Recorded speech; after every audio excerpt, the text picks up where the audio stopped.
사실 오늘 본문은 예수님의 산상수훈이라고 하기 힘들 정도로 굉장히 무겁고 또 아주 심각한 얘기를 사실 하고 있습니다. 예수님이 이런 설교를 하셨다면, 제가 지난주도 말씀드렸지만 그 당시의 청중들은 아마 다 도망갔을 거다라고 저는 생각합니다. 근데 예수님은 아주 진지하게 이 말씀을 하셨고, 이 말씀이 굉장히 중요한 것인 양 반복적으로 말씀하셨습니다. 그 이유를 오늘 설교를 통해서 여러분과 나누기를 원합니다. 예수님의 율법, 하나님의 율법은 완전하다고 그랬습니다.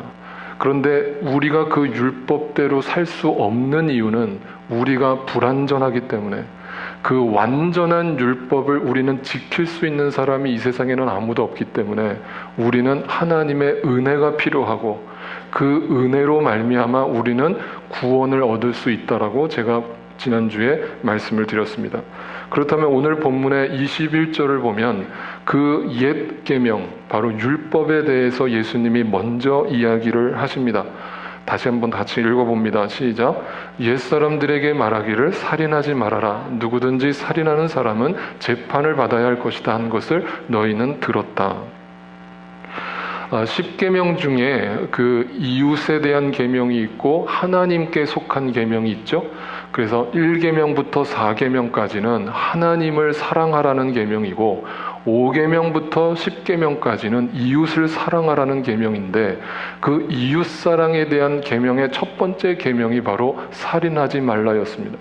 그러므로 그 살인이라는 것이 도대체 뭐냐라고 따질 때 한마디로 당시 사람들은 살인, 한마디로 남을 죽이는 거, 여기서 이제 살인이라는 단어가 정확하게 번역하면 사람뿐만이 아니라 동물까지도 포함합니다. 그래서 이제 동물을 학대하는 사람들까지도 살인을 하는 자다라고 성경은 얘기를 했던 것이죠. 그것을 우리는 율법이라고 얘기를 합니다. 그런데 문제는 여기서 발생하죠. 제가 지난주에 뭐라고 했습니까? 많은 사람들이 이 율법을 지키는 것만으로, 내가 외적으로는 누굴 죽인 적도 없고 내가 동물을 학대한 적도 없고, 그러니까 나는 율법적으로는 의인인 거예요. 그래서 나는 죄가 없구나, 나는 정말 깨끗한 사람이구나, 나는 참 윤리적이고 도덕적인 사람이구나, 저 살인죄를 저지른 저 사람들이 나쁜 사람들이지 나는 참 괜찮은 사람이야 라면서 스스로를 거룩한 척 하기 시작합니다. 그것이 바로 율법주의의 시작이라고 그랬습니다. 그래서 바로 그 율법은 우리의 겉모습만을 지적하고 있습니다. 그러니까 여러분, 제가 항상 말씀드리지만 교회에 오실 때 제가 여러분을 뵈면 여러분의 속을 제가 들여다볼 수 없기 때문에 겉으로는 여러분은 신자고 겉으로는 여러분은 거룩한 사람이에요. 적어도 여러분 살인죄를 짓고 여기 오신 분들은 없잖아요. 그런데 예수님은 그 다음에 뭐라고 얘기를 하시는 걸 들어보세요. 또 같이 한번 읽습니다. 시작. 그러나 나는 너희에게 말한다. 자기 형제나 자매에게 성내는 사람은 누구나 심판을 받는다. 자기 형제나 자매에게 얼간이라고 말하는 사람은 누구나 공의회에 불려갈 것이요, 또 바보라고 말하는 사람은 지옥불 속에 던져질 것이다. 이 세 번역이 더 와닿죠? 이 세 번역으로 보니까 말 그대로 얼간이, 바보라고 얘기하는 사람들은 지옥불에 떨어진대요. 여러분, 한번 양심적으로 여러분 가슴속에서 손을 들세요. 지금까지 사시면서 누구한테 얼간이, 바보라고 한 적이 난 정말 단연코 없다 하시는 분들 마음으로 한번 손 들어보세요. 없을 거예요. 그럼 왜 예수님이 이렇게 말도 안 되는 얘기를 하셨을까요? 세상 어떤 사람이 예수님이 아니고서야 어떻게 살면서 한 번이라도 누군가를 비난하고 누군가 뒤에서 뒷담화하고 누구날 바보, 멍청이라고 욕하고 비난했던 적이 단 한 번도 없는 사람이 이 세상에 과연 누가 있는가? 한마디로 이 이야기는 율법을 겉모습으로만 평가하지 말고, 율법주의자 니네가 거룩한 척하지 말고 너희 속은, 너희 실상은 누군가를 증오하고 미워하고 싫어하고 시기하고 질투하고 분내고 그렇게 살아가는 게 너희의 실체다. 그러니까 거룩한 척하지 마. 내 앞에서 폼 잡지 마. 하나님이 우리한테 그렇게 얘기하신 거예요. 그러니까 율법은 겉으로만 지키면 의인인데 예수를 만나고 나니까 내 속에 있는 죄까지, 아무도 모를 것 같았던 내 감정까지 예수님은 판단하시고, 너 과연 의인이냐? 너 과연 정말 내가 보기에 깨끗한 사람이냐? 라고 우리에게 묻고 계신 겁니다. 그래서 그 누구도 예수님의 심판대 앞에서 벗어날 수 있는 사람이 없다는 뜻입니다. 또 한 가지는 뭐냐면 바로 이것이 우리 안에 누구나 갖고 있는 바로 분노라는 거예요. 네. 여러분, 또 한 번 마음으로 손을 들어보세요. 나는 지금까지 살면서 누구한테도 화를 낸 적이 없다.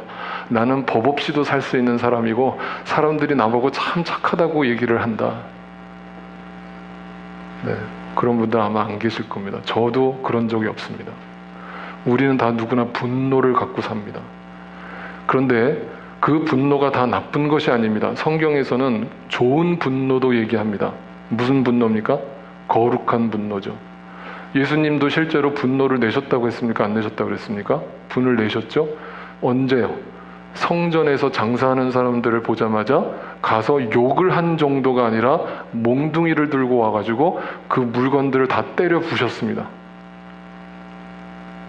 여러분, 오늘날 어떤 목회자가 교회 앞에서 누가 장사하는 거 보고 뭐 바자회 뭐 이런 거 하는 거 보고 와서 어디 하나님의 교회를 장사하는 소굴로 만드냐고 몽둥이로 다 때려 부셨다고 한번 생각해 보세요. 당장 경찰이 붙잡혀 갔겠죠, 목사님. 예수님이 그렇게 분을 내셨어요. 그걸 뭐라고 얘기하냐면 거룩한 분노. 그거는 우리에게 꼭 필요한 겁니다. 이번에 한국에서는 우리는 그걸 경험했잖아요. 때려 부수진 않았지만 참 민주적인 방식으로 분노를 냈죠. 그것이 촛불 집회였습니다. 우리나라가 뭐 민주주의가 비성숙했다, 온갖 욕을 다 하지만 아직도 멀었다 그런 소리를 하지만 제가 지난 2002년 월드컵과 이번 촛불 집회를 보면서 큰 감동을 받았습니다. 아, 우리나라 사람들 뭐가 다르구나. 참 존경스럽다. 어떻게 저 혁명을, 촛불 혁명을 일으킬까? 무폭력, 비폭력으로 정권을 바꿀까? 참 대단한 사람들이다. 참 그 수준이 굉장히 높다라고 저는 생각을 했습니다. 그거는 거룩한 분노입니다. 저는 그것은 필요하다고 생각합니다. 그런데 오늘 성경에서 얘기하는 거는 거룩한 분노가 아닙니다. 쓰잘데기 없는 분노, 내 안에서 완전히 없애버려야 될 분노, 그런데 없앨 수 없는 분노, 나를 좀먹고 남을 괴롭히는 분노, 이것이 바로 왜곡되고 잘못된 분노가 우리 안에 싹트고 있다는 거죠.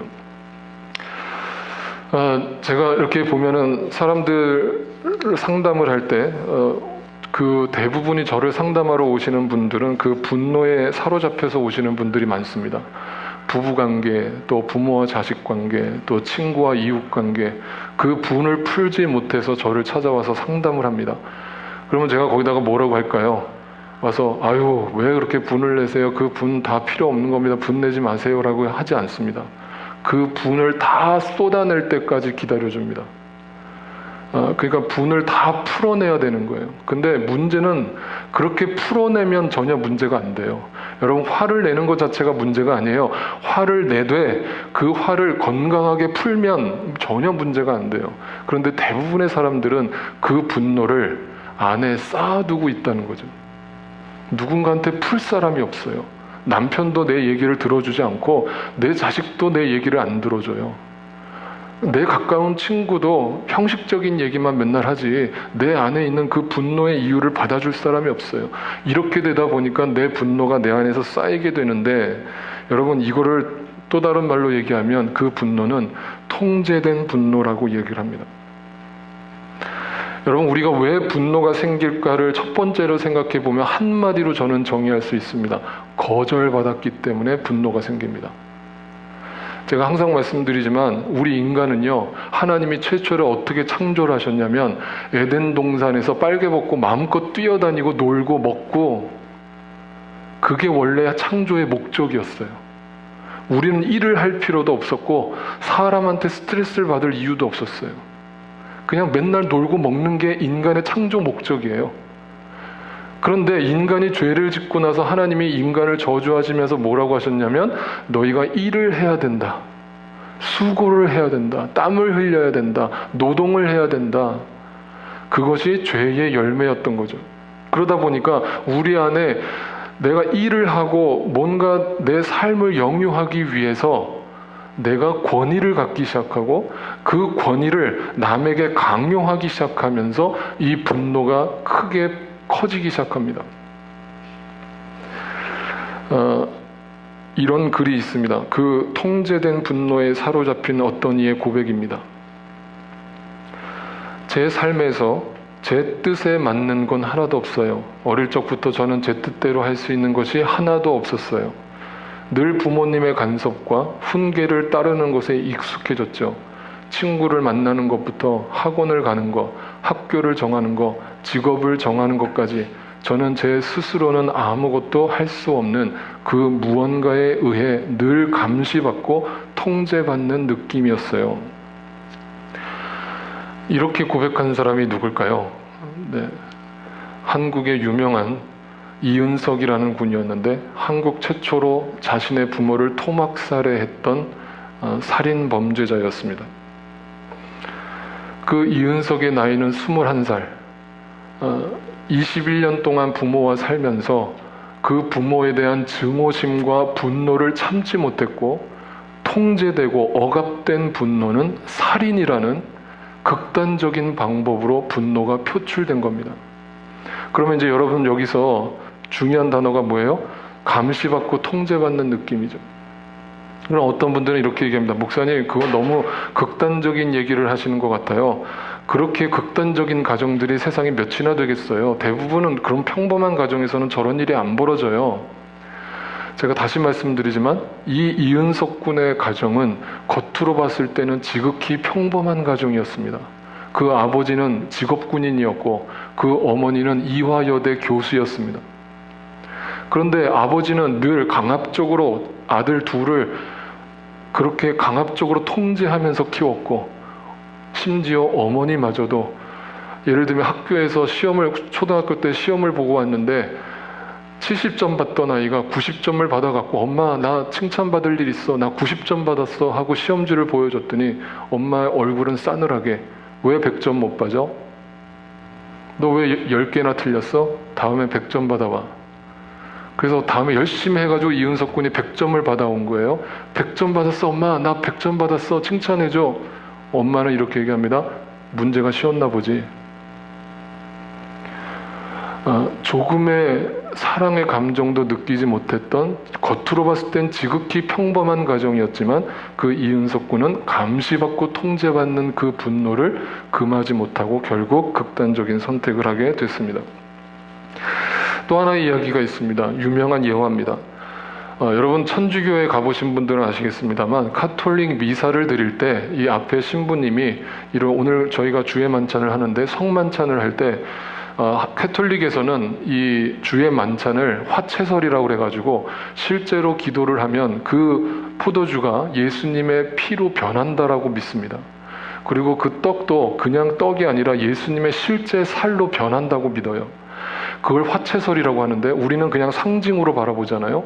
그러니까 그들은 이 포도주를 한 방울이라도 땅에 흘리면 엄청난 죄를 짓는 겁니다.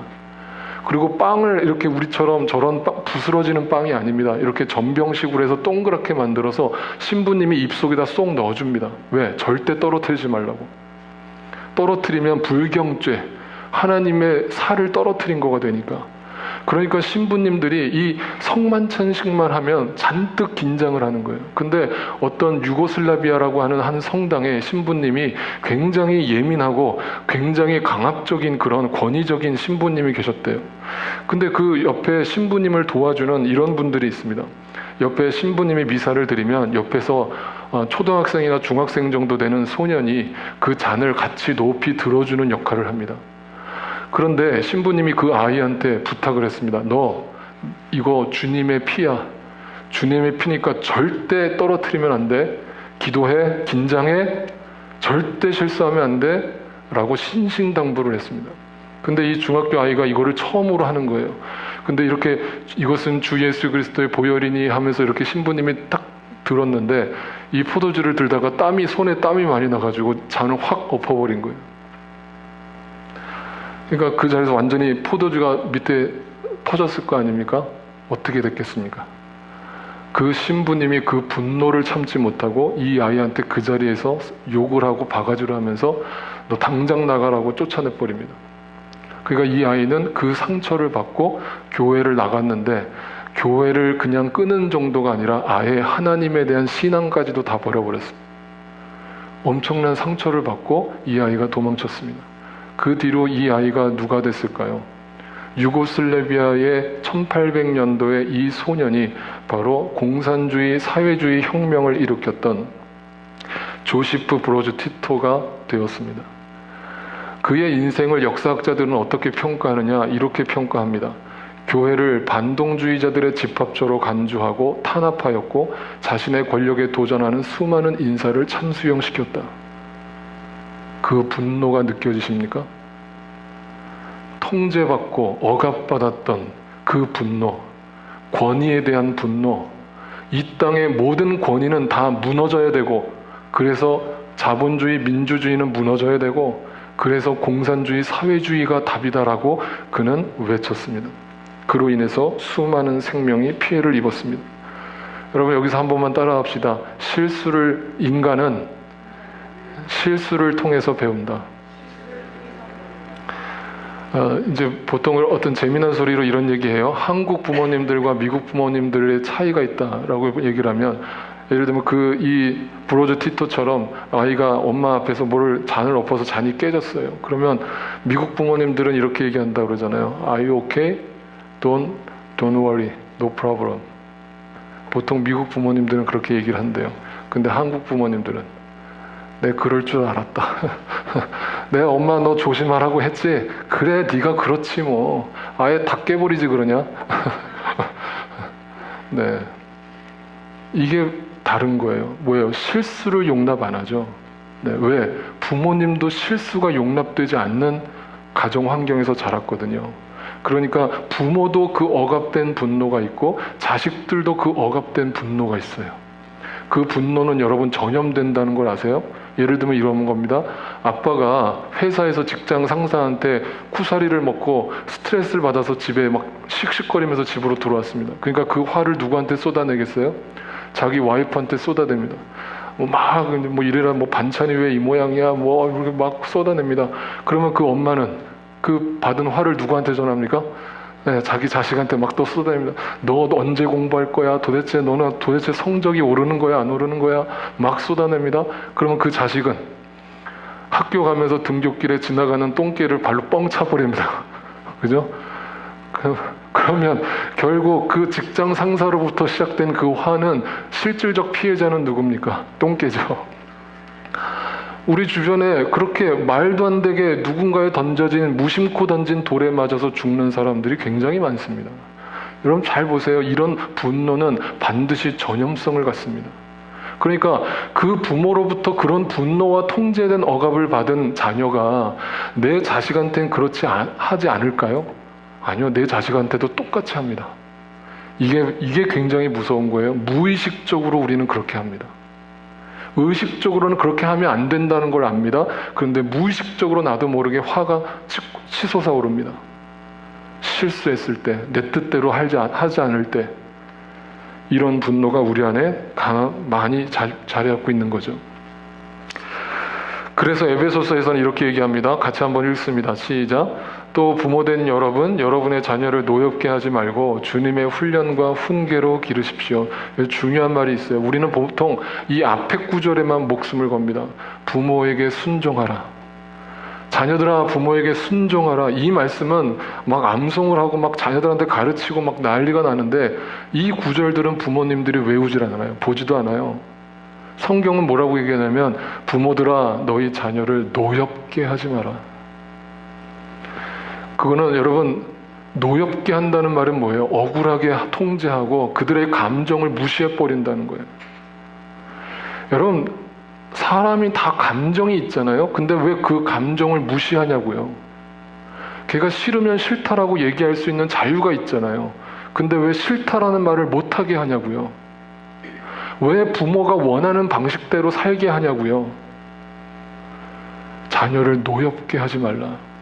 그 이유가 뭐냐? 어떻게 해야 되느냐? 훈련과 훈계로 가르치래요.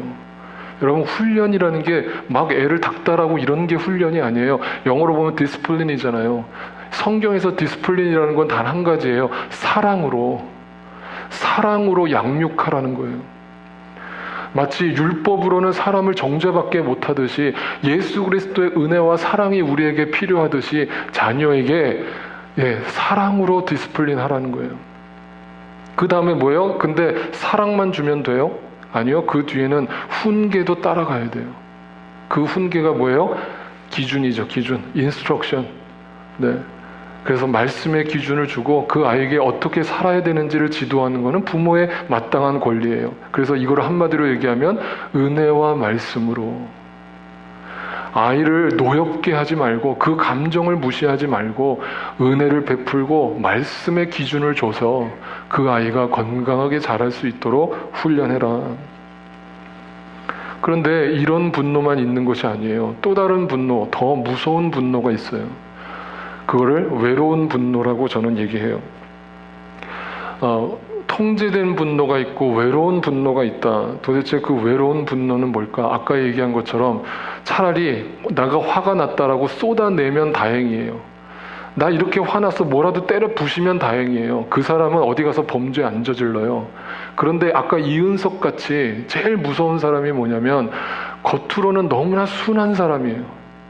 겉으로는 너무 말을 잘 듣고 착한 사람이에요.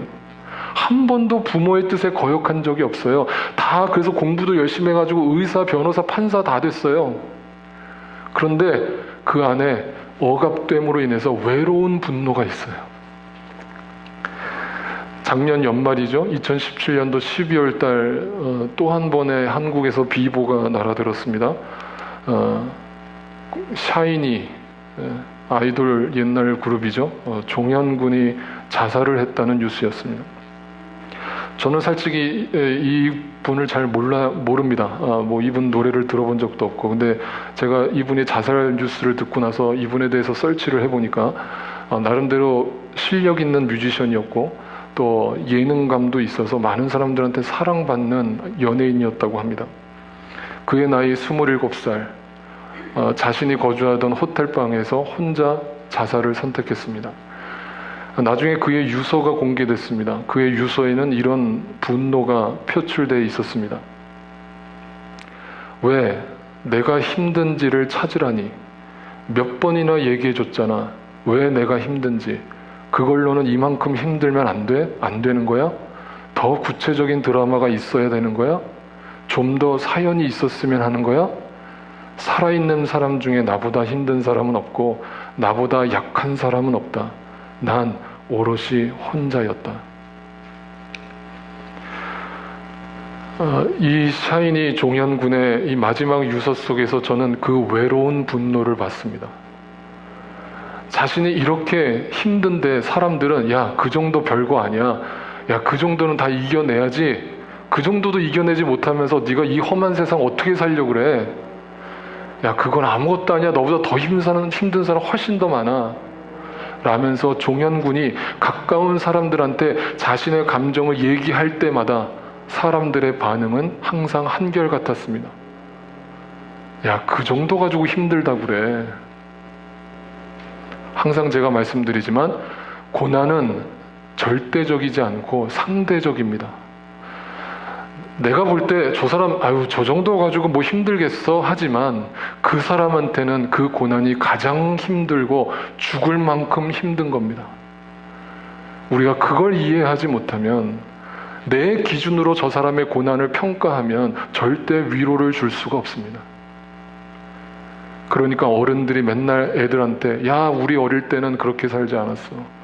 야, 내가 젊었을 때 그렇게 살지 않았어. 더 힘들었어. 더 고통스러웠어. 네 그까짓 거 가지고 뭘 힘들다 그래. 약해 빠져가지고.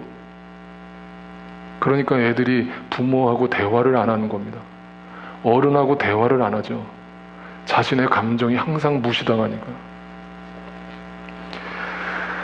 성경에도 이렇게 외로웠던 한 인물이 등장합니다.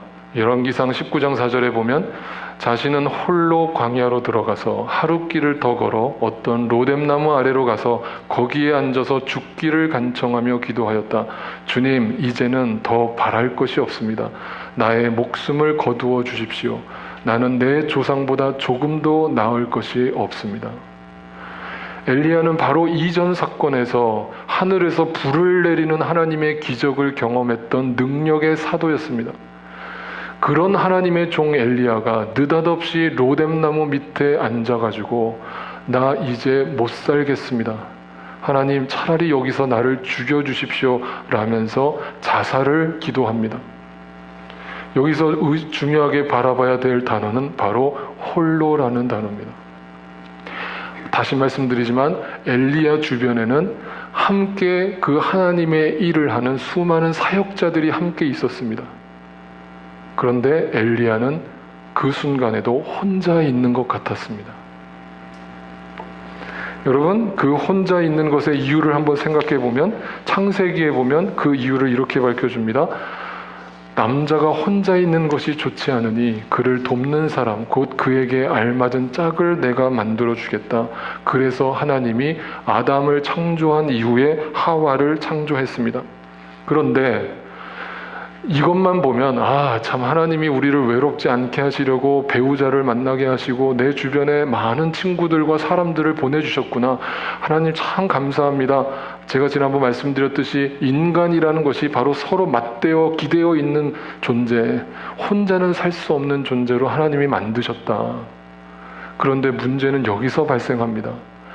하나님이 사람을 나하고 관계를 맺게 해주신 거는 참 좋은데, 그래서 많은 위로를 받는데 문제는 그것 때문에 또 힘이 듭니다. 시편에 보면 다윗이 이런 고백을 합니다. 나를 비난하는 자가 차라리 내 원수였다면 내가 견딜 수 있었을 것이다. 나를 미워하는 자가 차라리 자기가 나보다 잘났다고 자랑하는 내 원수였다면 나는 그들을 피하여서 숨기라도 했을 것이다. 그런데 나를 비난하는 자가 바로 너라니, 나를 미워하는 자가 바로 내 동료, 내 친구, 내 가까운 벗이라니. 하나님 왜 쓸데없이 창조를 하셔가지고 그냥 나 혼자 살게 하시지? 왜 하나님만 그냥 나와 함께 하시지? 왜 배우자를 만나게 하셔서? 왜 가족을 만들게 하셔서? 여러분 기억하세요. 상처는 전혀 길거리 가는 생판 모르는 사람한테 받는 게 아닙니다. 내 가장 가까운 사람한테, 내 부모한테, 내 자식한테, 내 친구한테, 내 동료한테 상처를 받습니다. 그래서 많은 사람들이 오늘도 그 관계의 문제 때문에 아파하고 우울증에 걸리고 분노하고 외로워하고 홀로 있는 것 같은 삶을 살아갑니다. 그래서 그것을 심리학자는 이렇게 표현을 했습니다. Lonely in a crowd, 군중 속의 고독. 내 주변에 사람이 없는 게 아닌데 나와 함께하는 수많은 사람들이 있는데, 나를 아는 가족들이 있고 지인들이 있는데 내가 힘들 때 아무런 위로가 되질 않아요. 많은 사람 가운데 나 혼자 있는 것 같아요. 여러분, 그래서 우울증은 한마디로 정의하면 이겁니다. 혼자 있고 싶다. 그런데 혼자 되기는 싫다. 여러분, 그런 감정이 드신 분들은 10중 8구 우울증이니까 혼자 버티지 마시고 절 찾아오세요. 네. 혼자 있고 싶다. 그런데 혼자 되기는 싫다. 제가 성경에서 볼 때 이 lonely in a crowd, 군중 속의 고독을 느끼며 살았던 한 인물을 보게 됩니다. 그 사람은 삭개오입니다. 제가 지난번 설교한 것처럼 삭개오는 태어날 때부터 지체장애아로 태어났습니다. 그래서 사람들보다 키가 작아서 늘 놀림을 받았다고 했습니다. 그러니까 그 안에 분노가 얼마나 컸겠습니까? 근데 그 분노 때문에 삭개오는 성공했습니다. 내가 유대인들한테 이렇게 무시당하고 개 취급을 당했는데, 병신 취급 당했는데 내가 악착같이 살아서 이 유대인들을 다 짓밟아 주리라. 그래서 로마가 통치하던 그 식민 통치하에서 유대인이었던 삭개오는 로마의 앞잡이가 되었고 로마의 세리장까지 올라갔습니다. 그래서 삭개오는 남부러울 것 없이 살았습니다. 돈도 있었고 명예도 있었고 권력도 있었습니다. 더 이상 나를 무시할 사람이 없습니다. 그런데 삭개오가 어느 날 자기 마을에 예수님이 온다는 소리를 들었습니다. 그리고 예수님을 보고 싶다라는 열망이 생겼습니다. 그래서 그 예수님을 보기 위해서 나아갑니다. 잘 보세요. 거기서 삭개오가 예수님의 얼굴이 궁금해서 나간 게 아닙니다. 도대체 어떻게 생겼을까? 그 얼굴을 보러 나간 게 아닙니다. 삭개오는 모든 걸 다 갖고 있었지만 그 마음의 공허함과 외로움과 군중 속의 고독을 해결할 방법이 없었기 때문에 사람들이 구원자라고 하고 치유자라고 하고 그 예수 그리스도를 통해 병자가 낫는다는 얘기를 듣고 나니까 도대체 어떤 분이길래 나도 그분을 한번 만나고 싶다. 여기서 잘 들으세요. 여러분, 언제 치유가 일어나느냐? 내 안에 호기심이 일어나야 됩니다. 도대체 그 예수라는 분이 어떤 분이시길래, 하나님이라는 분이 어떤 분이시길래 사람들이 저렇게 예수님 예수님 하면서 쫓아갈까? 나도 그 예수님을 한번 만나보고 싶다. 그 거룩한 호기심이 삭개오를 변화시켰습니다. 그런데 제가 그 삭개오 이야기에서 가장 은혜 받은 구절이 있습니다. 이 구절입니다. 예수께서 그곳에 이르러 쳐다보시고 그에게, 삭개오에게 말씀하셨다. 삭개오야, 어서 내려오라. 오늘은 내가 네 집에서 묵어야 하겠다. 요즘 말로 하면 예수님이 1박 2일을 하시겠다고 얘기하신 거죠. 삭개오 집에서. 여러분, 1박 2일 동안 예수님이 삭개오하고 뭐 하셨을까요? 그냥 피곤하니까 그 집에 가서 잤을까요? 아니요. 삭개오는 군중 속의 고독을 경험하고 있었다니까요. 그 이유를 이렇게 밝혀줍니다. 사람들이 이것을 보고서 모두 수군거리며 말하였다. 그가 죄인의 집에 묵으려고 들어갔다. 한마디로 얘기하면 뭐예요? 예수님이 그 집에 들어간 게 처음이란 얘기예요. 세리장까지 올라간 삭개오에 아무도 그 집에 방문하지 않아요. 군중 속의 고독이죠. 그 고독을 예수님이 1박 2일을 하시면서 삭개오의 그 가슴 깊은 분노와 가슴 깊은 우울함을 들어주신 거죠. 거기서 치유가 일어났죠. 그래서 항상 제가 얘기하지만 요즘 현대인들의 문제는 입만 살았지 귀를 열지를 않습니다. 자기 와이프의 이야기를 듣지 않고 자기 남편의 이야기를 듣지 않고 자기 자식들의 이야기를 듣지 않습니다. 입만 살았습니다. 예수님은 말로 삭개오한테 설교를 한 게 아닙니다. 삭개오의 이야기를 들어줬습니다. 1박 2일 동안 그 바쁘신 분이. 저는 그래서 성경 구절 전체를 다 통틀어서 가장 좋아하는 구절이 있습니다. 바로 이 구절입니다. 보라, 동정녀가 잉태하여 아들을 낳을 것이니 그의 이름을 임마누엘이라 할 것이다. 하신 말씀을 이루려고 하신 것이다. 임마누엘, 번역하면 하나님이 우리와 함께 계시다는 뜻이다. God is with us. 저는 이 구절이 제일 좋습니다. 너무 좋습니다. 이 구절을 묵상할 때마다 저는 눈물이 납니다. 그 누구도 내 마음을 못 알아줘도 임마누엘 예수 그리스도께서 오늘도 나와 함께 하심을 우리가 믿는다면 군중 속의 외로움이 아니라 그 속에서 분명 기쁨을 누리게 될 줄 믿습니다. 그래서 요한 1서에서는 이것을 구체적으로 이렇게 표현했습니다. 우리가 보고 들은 바를 여러분에게 선포합니다. 우리는 여러분도 당신도 우리와 서로 사귐을 가지기를 바랍니다.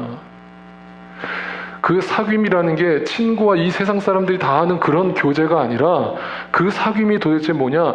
우리의 사귐은 아버지와 또 그의 아들 예수 그리스도와 함께하는 사귐입니다. 임마누엘 되신 예수 그리스도와 함께하는 그 펠로십에 들어갔던 사람은 이 세상에서 외로울 수가 없죠. 함께하는 겁니다. 하나님이 나와 함께 하신 것처럼 나도 누군가와 함께 하는 겁니다. 그래서 우리 교회 이름이 함께 하는 교회입니다. 누가 지었는지 참 이름 잘 졌죠? 네, 제가 졌습니다, 여러분. 함께하는 교회입니다. 하나님이 우리와 함께 하시듯 나도 누군가와 함께 해주자. 그런데요, 오늘 성경은 한 가지를 더 얘기합니다. 같이 한번 읽어볼까요? 시작. 그러므로 네가 제단에 제물을 드리려 하다가 내 형제나 자매가 내게 어떤 원한을 품고 있다는 생각이 나거든. 이 구절을 많은 분들이 오해해요. 예배를 드리러 나왔다가 내가 누군가를 용서하지 못하고 내가 누군가를 이렇게 화해하지 못한 것이 있으면 나가서 화해하고 오라는 말씀으로 오해를 해요. 그런데 이 성경은 분명하게 뭐라고 얘기하고 있냐면 네가 예배를 드리다가 네 형제나 자매가 내게 어떤 원한을 품고 있다는 생각이 나거든. 그러니까 누가 잘못한 거예요? 그 사람이 나한테 내가 그 사람에게 용서를 베풀어야 되는 거예요? 내가 그 사람한테 용서를 구해야 되는 거예요? 용서를 구해야 되는 입장이에요. 지난 주간에 저는 너무 가슴 아픈 뉴스를 또 봤습니다. 한국에 지금 한 여검사가 성추행을 당한 사건을 폭로해서 발칵 뒤집어졌잖아요. 그런데 그 피해 가해를 했던 그 부장검사가 작년에 한국을 대표하는 온누리교회에서 세례를 받아서 그 세례를 받으면서 간증을 하는 장면이 동영상으로 공개가 돼서 많은 사람들의 분노를 자아냈습니다. 제가 그 간증 영상을 봤거든요. 그분이 막 눈물을 흘리면서 얘기하는 거예요. 내가 예수 그리스도를 만나서 이렇게 변화됐고 내가 회개를 했고, 저는 단연코 그분의 그 간증이 100% 거짓말이라고 저는 생각하지는 않습니다. 분명 거기에 1%라도 진실은 있었을 거라고 저는 생각해요. 그런데 그가 착각하고 있는 게 있습니다. 정말 세례를 받으려면, 정말 회개를 하려면 내가 누군가한테 가해를 입히고 누군가의 마음에 원한을 품게 만들고 누군가에게 상처를 줬던 것을 생각해서 먼저 가서 그 사람한테 용서를 구하고 그리고 와서 세례를 받았어야죠. 여기서 중요한 게 뭐예요? 제단에 제물을 드리려고 하다가 갑자기 집에서 설거지하다가 생각난 게 아니에요. 예배를 드리러 나왔다가 말씀을 듣다가 생각이 났어요. 내가 10년 전에, 내가 20년 전에 그 사람의 마음을 후집어 놓고 그 사람의 마음에 비수를 꽂았던 그런 내가 아무런 회개의 행동도 없이, 열매도 없이 입으로만 율법주의자가 돼서 이렇게 하나님 앞에 입으로만 예배를 드리고 있구나. 우리 모두가 가해자예요. 그 앞에 자살을 했던 고 샤이니 종현군이 죽기 얼마 전에 작사 작곡을 한 노래가 화제가 됐습니다. 그 노래는 한숨이라는 노래였습니다. 그 가사말을 읽어드립니다.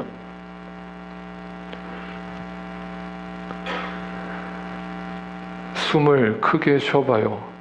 당신의 가슴 양쪽이 저리게 조금은 아파올 때까지 숨을 더 뱉어봐요. 당신의 안에 남은 게 없다고 느껴질 때까지. 숨이 벅차올라도 괜찮아요. 아무도 그댈 탓하진 않아. 가끔은 실수해도 돼. 누구든 그랬으니까. 괜찮다는 말뿐인 위로지만 누군가의 한숨, 그 무거운 숨을 내가 어떻게 헤아릴 수가 있을까요? 당신의 한숨, 그 깊이를 이해할 순 없겠지만 괜찮아요. 내가 안아줄게요. 저는 이 가사를 썼던 샤이니 종현군이 아마 누군가가 자신의 한숨을 안아주기를 기대하는 마음으로 이 노래를 썼을 거라고 생각이 들었습니다. 우리 함께 찬양 드리겠습니다. 모든 시선을